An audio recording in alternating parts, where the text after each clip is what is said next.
Assalamualaikum warahmatullahi wabarakatuh. Kami dari kelompok 7 ingin mempresentasikan hasil tugas penelitian kami. Sebelumnya, kami ingin berterima kasih kepada Bapak Burhanawan MSI selaku dosen pengampu mata kuliah Akuntansi Koperasi dan UMKM. Dan saya ingin berterima kasih kepada teman-teman yang sudah menonton video ini. Sebelum perkenalkan, nama saya Siti Noviwati. Tentunya saya di sini tidak sendiri, saya bersama dengan teman-teman saya, yaitu ada Novia Ardini, Ananda Zahra Zahira, dan Azahra Cahya Prameswari Putri.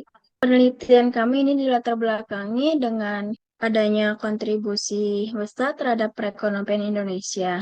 Namun, masih banyak yang belum mampu menyusun laporan keuangan sesuai standar. Untuk membantu pelaku UMKM, IAI telah mengeluarkan SHK UMKM yang bersifat sederhana dan mudah diterapkan. Sayangnya, penerapannya di lapangan masih rendah karena keterbatasan pemahaman dan minimnya pendampingan. Penelitian terdahulu menunjukkan bahwa sebagian besar UMKM hanya mencatat arus kas tanpa membuat laporan keuangan formal. Oleh karena itu, penelitian ini bertujuan mengkaji penerapan SHK UMKM pada CV, Naresa, Jaya Trans, serta hambatan yang dihadapi dalam implementasinya. Dan di sini ada rumusan masalah yang dirumuskan oleh yang pertama yaitu bagaimana SHK UMKM terimplementasi dalam penyusunan laporan neraca CV Naresa Jaya Trans tahun 2024. Dan yang kedua yaitu rumusannya yaitu apa saja hambatan yang dihadapi CV Naresa Jaya Trans dalam penerapan SHK UMKM. Di sini metode penelitiannya yaitu berjenis deskriptif kualitatif dengan menggunakan teknik observasi, wawancara, dokumentasi. Yang objeknya yaitu CV Naresa Jaya Trans. Di sini ada kajian teori yang itu pengertian SHK UMKM. Dan yang pertama yaitu ada SHK UMKM diterbitkan oleh Ikatan Akuntansi Indonesia atau IAI dan mulai berlaku sejak 1 Januari 2018. Didesain untuk memudahkan UMKM dalam menyusun laporan keuangan secara sederhana namun tetap informatif. Yang ketiga, standar ini bertujuan meningkatkan relevansi, keandalan, dan keterbacaan informasi keuangan UMKM. Dan yang kedua yaitu bunyi ketentuan SHK UMKM. Laporan keuangan minimal terdiri dari Bahasan. Di laporan sini kami posisi akan keuangan, membahas 4 laporan laba subbab, rugi, yaitu yang catatan pertama laporan adalah keuangan format atau pencatatan CALK. Yang kedua CV yaitu Jaya bab Trans, 4, kemudian SHK menganalisis UMKM kesesuaian neraca menjelaskan CV laporan pos Naresa keuangan Jaya Trans berisi dengan SKMKM. aset, Kemudian liabilitas, poin dan yang selanjutnya adalah ekuitas. tingkat pemahaman manajemen dan hambatan penerapan SKMKM. Berawal dari format pencatatan CV Naresa Jaya Trans, jadi berikut adalah format pencatatan keuangan CV Naresa Jaya Trans. Jadi benar-benar hanya pemasukan dan juga pengeluaran pada periode yang berjalan. Misal waktu di bulan Desember, tanggal 1 Desember ada pengiriman botol Tulus ke Surabaya. Dilakukan yang berjalan adalah 2 truk. Jadi menerima upah 2 juta. Kemudian pengeluarannya, misal di tanggal 7 Desember melakukan pembayaran atas gaji sopir sebanyak 4 kali pengiriman dengan nominal Rp2.500.000. Kemudian kita menganalisis kesesuaian neraca CV Naresa Jaya Trans dengan VKMKM. Yang pertama, seluruh komponen utama laporan posisi keuangan belum diterapkan secara formal. Jadi benar-benar hanya pemasukan dan juga pengeluaran saja. Yang kedua, kas hanya dicatat sebagai uang masuk tanpa klasifikasi, itu kas tunai atau bank. Yang ketiga, tidak ada pencatatan piutang, persediaan, dan juga aset tetap seperti kendaraan. Padahal di CV Naresa Jaya Trans ini ada 1 mobil box, ada 8 unit mobil truk, ada juga seperti biasanya tanah dan juga bangunannya. Kemudian utang usaha dan utang bank tidak dicatat, ekuitas juga tidak dihitung. Selanjutnya, tidak ada neraca formal yang memuat struktur aset, liabilitas, dan juga ekuitas. Kemudian yang terakhir, klasifikasi lancar vs tetap ataupun jangka panjang vs jangka pendek juga belum dilakukan. Kemudian kami bertanya lebih lanjut, kita telusuri lebih lanjut seberapa sih tingkat pemahaman manajemen, ternyata pihak internal si Finarsa Jaya Trans itu belum memahami konsep laporan keuangan sesuai SAK MKM. Pencatatan hanya sebatas kas masuk dan juga kas keluar tanpa struktur akun atau klasifikasi aset. Tidak ada staf akuntansi maupun pelatihan yang pernah diikuti sehingga laporan belum dapat disusun secara standar. Kemudian hambatan apa saja yang terjadi dalam CV Finarsa Jaya Trans yang menghambat penerapan SAK MKM?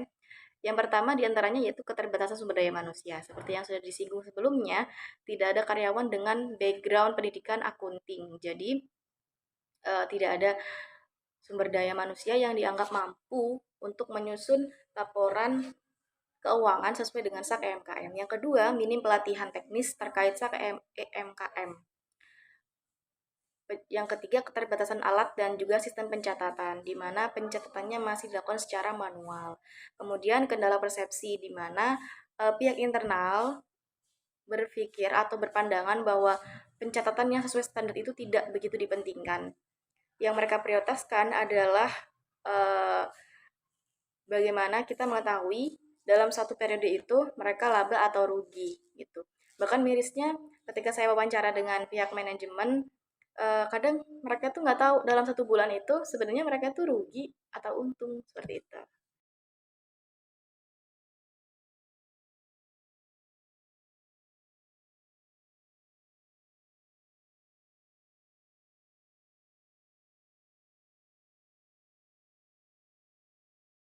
Selanjutnya, pembahasan poin pertama yaitu ada simulasi penyusunan laporan neraca.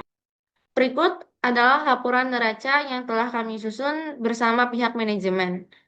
Sebagai bentuk pendekatan awal, dilakukan simulasi penyusunan laporan posisi keuangan berdasarkan data yang tersedia. Strukturnya mengikuti SAK EMKM, mencakup aset lancar, aset tetap, liabilitas jangka pendek dan panjang, serta ekuitas. Hasil simulasi menunjukkan bahwa laporan keuangan sederhana tetap bisa disusun meskipun pencatatan awal sangat terbatas. Selanjutnya, implikasi penerapan SAK EMKM. Yang pertama yaitu transparansi dan pengendalian internal. Penerapan SAK EMKM membantu mencatat laporan keuangan secara rapi dan terbuka sehingga memudahkan pengawasan dan pengambilan keputusan internal. Selanjutnya yang kedua, kredibilitas di mata eksternal, yaitu laporan keuangan yang sesuai standar meningkatkan kepercayaan pihak luar seperti investor, bank, dan mitra bisnis.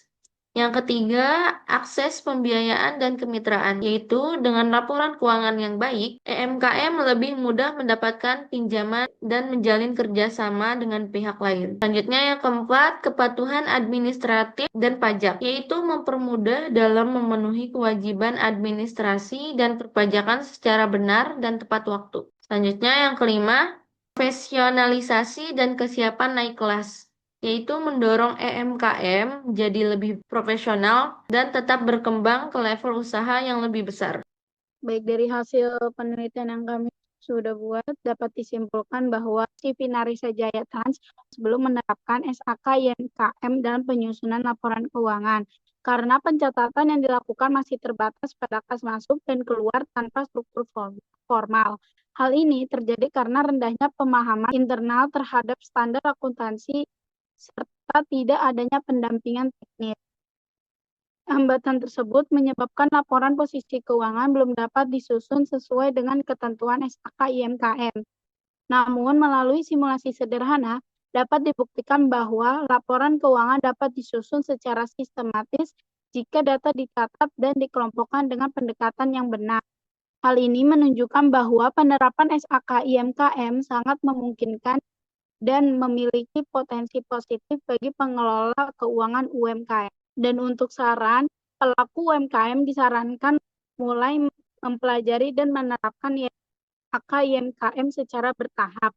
Perlu adanya pendampingan dari pihak kampus, pemerintah, atau lembaga terkait.